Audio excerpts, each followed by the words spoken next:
प्रिय विद्यार्थियों, आज हम स्नातकोत्तर उत्तरार्ध के 10वें प्रश्न पत्र के विकल्प 2 के पाठ्यक्रम की चर्चा करेंगे। प्रिय विद्यार्थियों, जैसा कि आप जानते हैं, स्नातकोत्तर उत्तरार्ध में कुल 5 प्रश्न पत्र आपको करने हैं और इसमें 5वां प्रश्न पत्र है। उसके अंदर 2 विकल्प दिए हुए हैं। पहला विकल्प जो स्थानीय महाविद्यालय में और अधिकांश विद्यार्थी जिसे नहीं लेते हैं। दूसरा विकल्प वह है प्रयोजन मूलक हिंदी, जिसे अधिकांश विद्यार्थी परीक्षा हेतु लेते हैं। आइए देखते हैं। यह प्रश्न पत्र आपका 5 इकाइयों में विभक्त होगा। इकाई 1 में राजभाषा हिंदी, व्यावहारिक हिंदी का स्वरूप और क्षेत्र, संपर्क भाषा, राष्ट्रभाषा, राजभाषा, हिंदी की संवैधानिक स्थिति, कार्यालयीय व्यवस्था और पत्राचार और पारिभाषिक शब्दावली। इन उप विषयों से इकाई 1 गठित है। इकाई 2 इसमें जनसंचार माध्यम और हिंदी, इससे संबंधित आपका पाठ्यक्रम निर्धारित है। जनसंचार का तात्पर्य संचार के वे माध्यम जिससे अधिकाधिक लोगों तक पहुंचा जाता है और अपना संदेश भिजवाया जाता है। वह जनसंचार माध्यम आज किस रूप में है और वहाँ हिंदी किस रूप में प्रयुक्त हो रही है, इसके बारे में हमें अध्ययन करना है। इन जनसंचार माध्यमों में भी उसका एक प्रमुख रूप है मुद्रित जनसंचार माध्यम, जिसे प्रिंट मीडिया भी हम कहते हैं। इसका परिचय, हिंदी पत्रकारिता का विकास, संपादकीय, रिपोर्टाज, साक्षात्कार, फीचर एवं अन्य जनसंचार माध्यमों के लिए विविध लेखन जो होता है उसकी हम जानकारी लेंगे। साथ ही साथ सिने समीक्षा और खेल समीक्षा का भी अध्ययन करेंगे। जनसंचार माध्यम में प्रिंट मीडिया या मुद्रित जनसंचार माध्यम जिसे कहते हैं, उसमें कई तरह का लेखन हमारे सामने में आता है।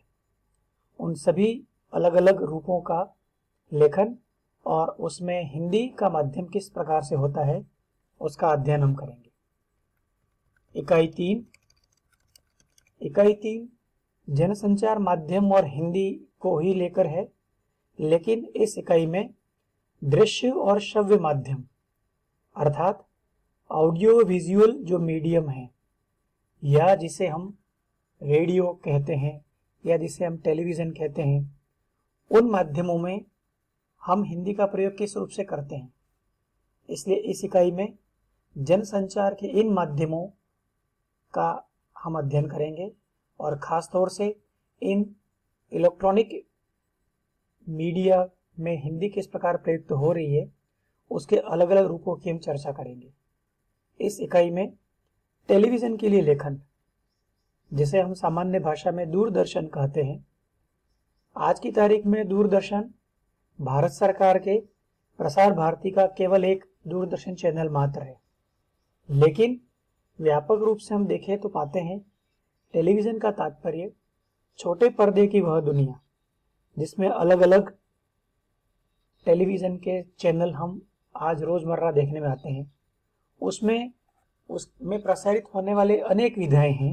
उन विधाओं में हम किस प्रकार हिंदी का प्रयोग हम करते हैं, खास तौर से पटकथा लेखन जिसे स्क्रिप्ट राइटिंग कहते हैं, रेडियो वार्ता का शिल्प। आप सभी लोगों ने रेडियो पर वार्ताएं सुनी होंगी। किसी विद्वान, किसी विशेषज्ञ द्वारा अपने विषय के बारे में एक विशेष वार्ता या विशेष जानकारी आपने वार्ता के माध्यम से सुनी होगी।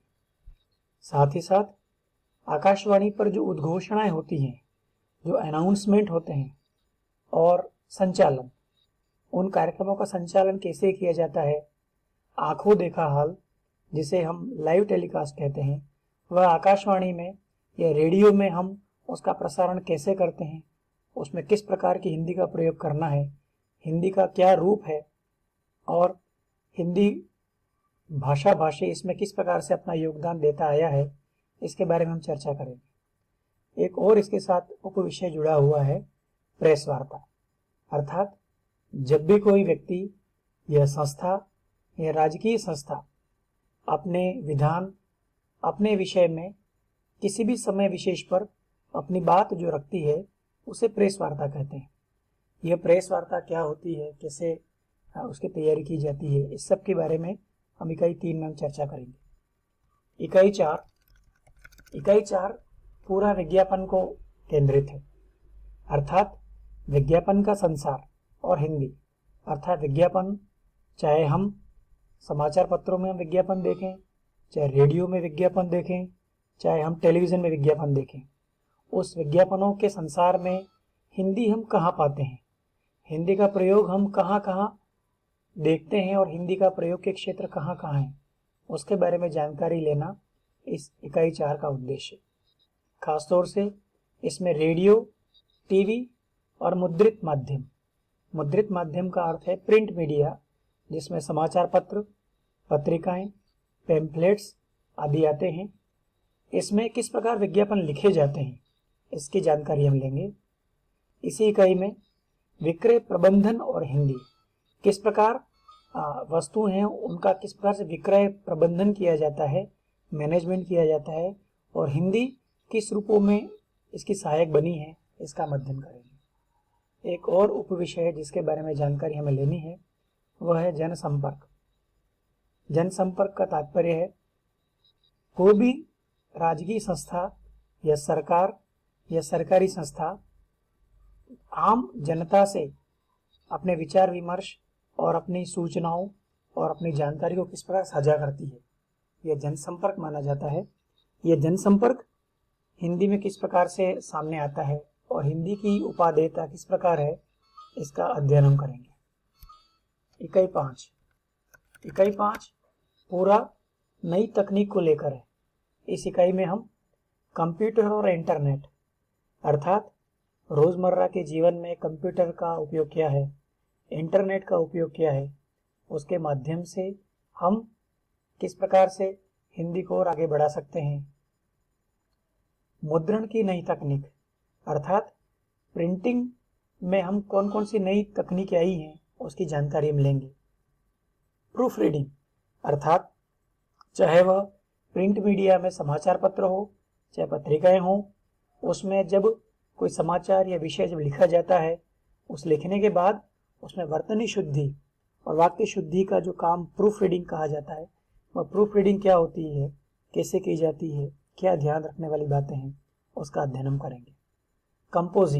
कंपोजिंग का तात्पर्य है समाचार पत्रों और पत्रिकाओं में किस प्रकार से पेज सेटअप किए जाते हैं, कि उसका मुख्य पृष्ठ क्या होगा, उसका संपादकीय क्या होगा, कौन से पृष्ठ पर कौन सी सूचना और कौन से समाचार जाएंगे, उस पेज का सेटअप कैसे होगा, उसकी जानकारी भी हम इस इकाई में प्राप्त करेंगे।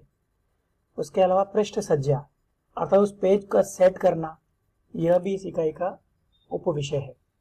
इस इकाई में हम अनुवाद के बारे में भी चर्चा करेंगे। अनुवाद, जिसे हम ट्रांसलेशन भी कहते हैं या तर्जुमा भी कहते हैं, एक भाषा में लिखा गया साहित्य दूसरी भाषा में जब उसको लिया जाता है, उसे हम अनुवाद कहते हैं। अनुवाद का बड़ा व्यापक इतिहास रहा है। यह अनुवाद क्या है, अनुवाद का इतिहास क्या है, अनुवाद में भाषा की ज़रूरत कहाँ पड़ती है, उस भाषा के माध्यम से क्या मूल भाषा का मूल भाव उस अनुवाद की भाषा में आता है या नहीं आता है, उसके बारे में विशद चर्चा इस इकाई में हम करेंगे। कुल आपके पाठ्यक्रम में 5 इकाइयाँ हैं, और जैसा कि जानते हैं विश्वविद्यालय पाठ्यक्रम का जो प्रणाली है, उसमें इन 5 इकाइयों से 3 प्रकार के प्रश्न पूछे जाएंगे।